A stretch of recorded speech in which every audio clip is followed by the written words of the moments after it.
Hey Faithbox, what's up? It's Maggie, and we are here on day 20 of our Pain Everyday Faith, and we are going to jump right on in. Today's Everyday Faith is a quote from pastor and theologian Tim Keller, and here today he says, one of the main ways we move from abstract knowledge about God to a personal encounter with Him as a living reality is through the furnace of affliction. And I know this can be a little tough to hear, because no one wants to go through said furnace of affliction.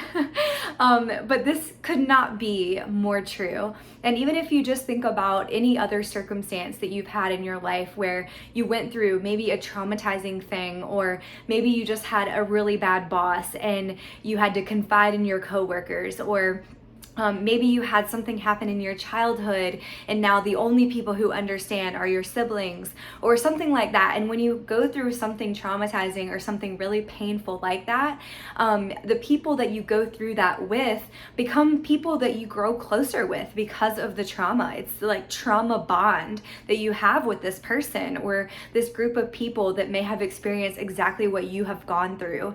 And just in a similar way, that's exactly what Tim Keller is saying here, that one of the main ways to understand God more and to develop an even stronger relationship with Him and trust in Him is by going through something that you've had to rely on Him for, or you were forced to rely on Him throughout the circumstance.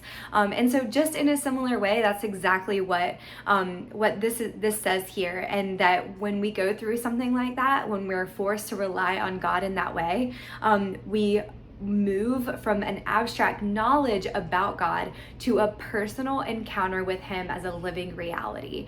And so just know that if you're going through something like this, that on the other side of what you're going through, when you choose to trust in God and rely on Him and your relationship with Him during that process, that on the other side of that is you being able to encounter Him as a living reality.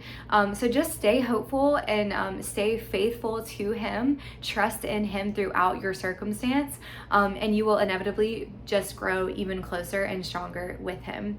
I hope you have a great rest of your day today, and we'll see you back here tomorrow for the next day of our Pain Everyday Faith.